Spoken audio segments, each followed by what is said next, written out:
Twitter is providing more details about the poison pill defense its board is adopting to try to protect the company from what it calls coercive or otherwise unfair takeover tactics.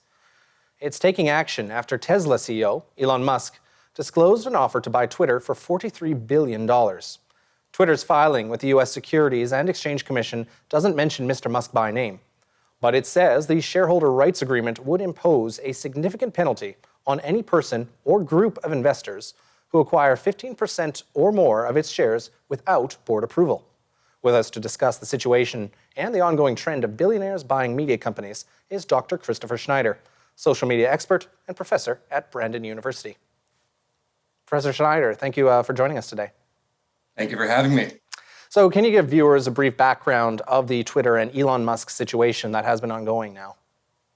Sure. So Elon Musk, as you noted at the outset, made an offer to purchase Twitter last week for $43 billion.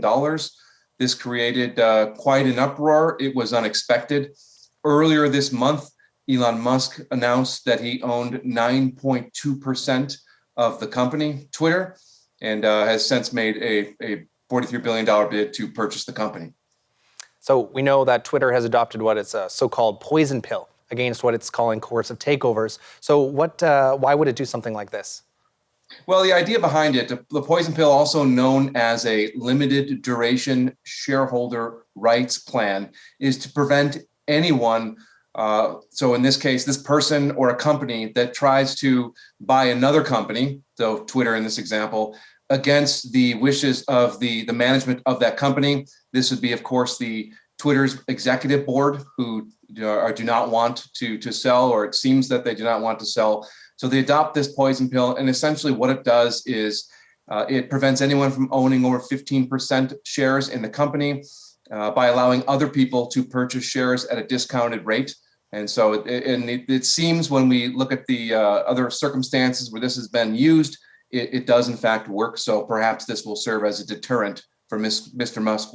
That remains to be seen, however. Well, interesting, Mr. Musk, bringing it up here. Why does he seem to want Twitter so badly? Well, we can surmise, other than, of course, we can't ask him himself, but he has said in numerous media interviews and made a variety of statements that he's so-called described himself as a free speech absolutist.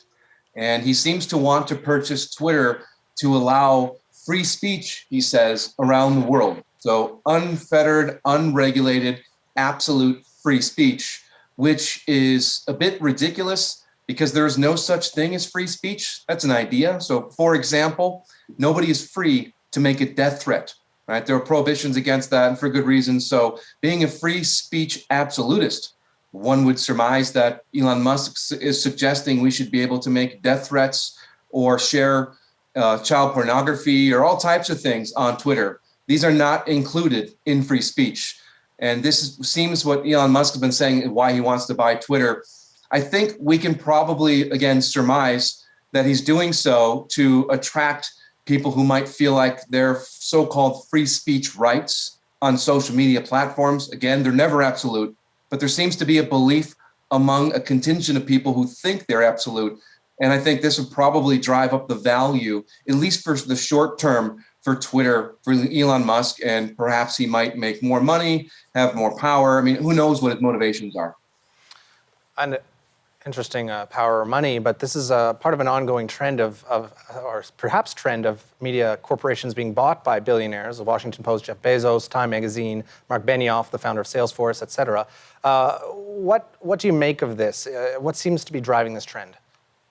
Well, I mean, first and foremost, it seems to be about control and power. And sort of to outline that very quickly is if you can control information, you can control the ways in which people think. I mean, increasingly, the media provide information to all of us, and it helps us to make decisions about who to vote for, or if to vote at all, if coronavirus is real, about vaccines. We're seeing a lot about misinformation, disinformation. So there's a bit of that. I think this particular offer with Elon Musk is a bit different than some of the other billionaires who bought media companies, in that, as you noted, these are sort of traditional media companies, the Washington Post, Time Magazine, and there are journalistic standards associated with those companies. For example, there's no such thing as absolute free speech in the Washington Post. No journalist is going to issue death threats or whatever. That would be ridiculous. So it seems different here. In Elon Musk is wanting to purchase a social media platform on the sole intent, if we take him at his word and what he said, to help spread free speech around the world. And that free speech is for people, not for journalists. And this is a sort of a shift, I think, in the trend amongst billionaires purchasing media companies. Indeed. Well, that is Dr. Christopher Schneider, a social media expert and sociology professor at Brandon University. Thank you for joining us today. Thank you for having me.